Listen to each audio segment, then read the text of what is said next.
have always had a deep connection to the sea, having had a long maritime history. In this western region called Bohuslän, their stories have been set in stone for thousands of years.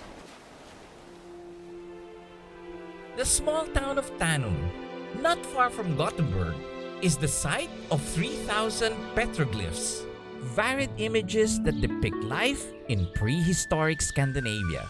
The rock carvings that we have here are mainly made during the Bronze Age.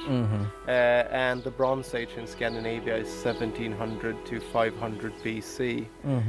Carved slowly on granite rock, there are depictions of people, animals, weaponry, rituals, and most noticeably, boats. The imagery that we see here is, I would say, is made by a Bronze Age elite who are connected to trade and traveling. So there are boats. There are 10,000 boats, and that is quite significant as well. And then there are about 3,000 depictions of people. Today, the rock carvings have been painted red in order to increase their visibility. Lars tells me they continue to find more rock art in the area, and their sheer number and variety has transformed the place into a World Heritage Site.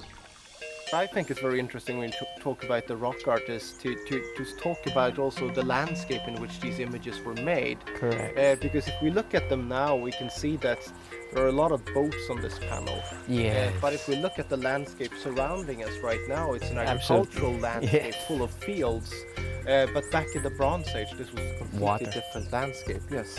And that means that we're actually standing now on a small peninsula sticking out into the sea. So if we continue that way, we'll get to the sea.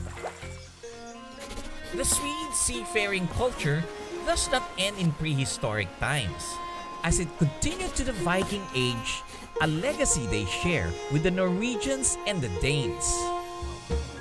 Today, you'll be hard-pressed to find a Swede who wouldn't enjoy a nice day out at sea. Lars invited me to go sailing in the southwest area for us to explore the different islands. Together with Brita, we sailed off from the Torslanda Lagoon out into the Kattegat Sea. Lars wanted me to take over the wheel right away, and I didn't know if it was a good idea. Well, Lars always tells me that I have to feel it. I have to feel it. I can't just sort of overdo it. Yeah. You have to go a little more. Okay, a little bit more. But once you get a feel of the boat, you can start enjoying the views. We have some small towns which are very colorful. A lot of them have this red painted buildings, and they're all standing on the rocks. Of course, you still have to pay close attention to everything around you, looking out for other boats, a wind change, or pressure buildup. It's pretty much like ballooning, huh, Brita? There's a lot of anticipation. So I'm overshooting it all the time. It's a wind that's... Yeah. It's a heavy boat. I'm getting the hang of this now. And Lars looks more relaxed now than earlier. That's no problem now. I'm safe. You have a real captain on board. About 8,000 granite islands make up the west coast of Sweden, each one having its own unique charm. Now Lars wants to put me to a test. He wants me to go in between these two islands. And if I fail, we have lunch, dinner, and breakfast here. Stop here. We have to fish. We have to fish tonight. Thankfully, we were blessed with good winds and calm waters. I'm beginning to enjoy being captain of this vessel. But as we navigated the tiny straits, I let the professionals take over, or else it's walking the plank for me. With its mighty fortress in sight, we approached the island of Norrstrom. We docked and secured the boat on the harbor. Now to explore the island.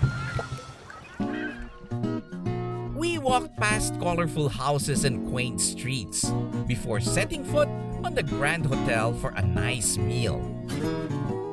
The island captured the heart of Sweden's king, Oscar II, that he had this hotel built as his summer residence in 1892. Well, the view is definitely fit for a king. During its heyday, Marstrand was the playground of the rich and powerful. King Oscar II had this house built just as a party house. If you take a look at the architecture, up on the roof are some decorations. They call it the carpenter's happiness because it's not really necessary to have it, but it makes them happy. The island's history goes a long way back, with Vikings mooring here before setting off to England. Today, the Karlsten fortress towers over the city, built to defend the town from the Danes. However, it fell to the enemy the only 2 times it was attacked. But it still offers a beautiful panoramic view of the island.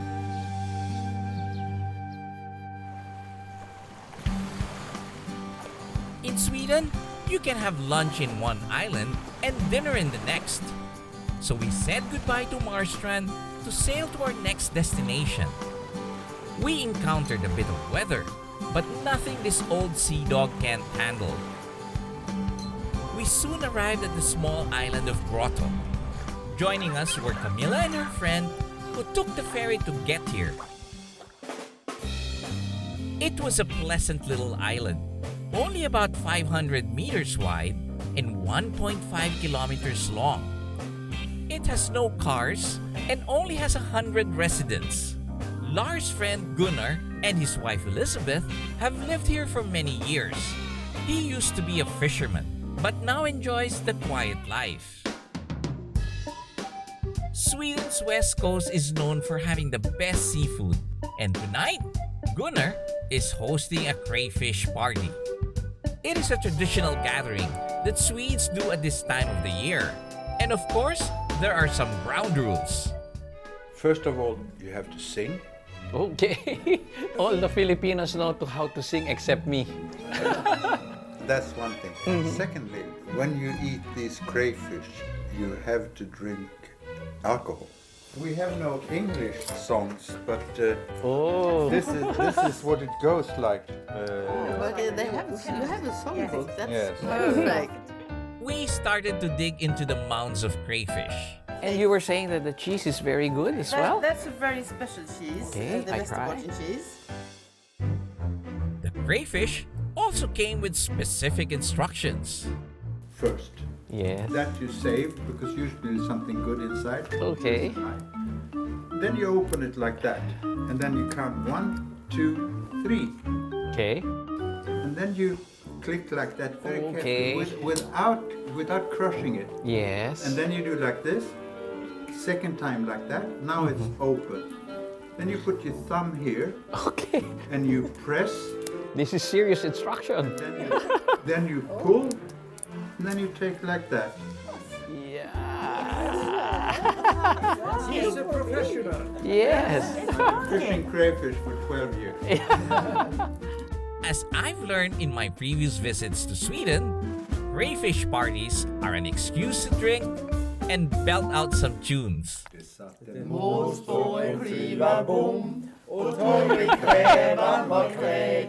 I'm the only one who doesn't know it.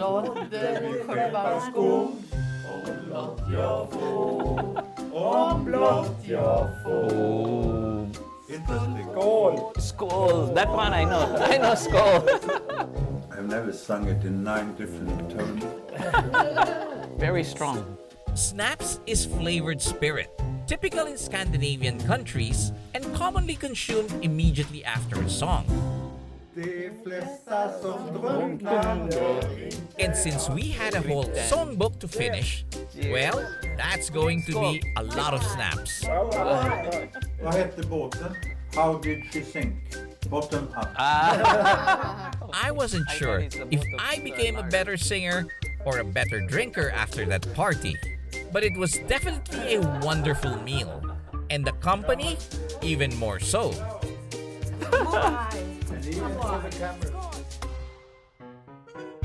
Up next, our sailing adventure continues, discovering treasures hidden along West Sweden's rocky coast.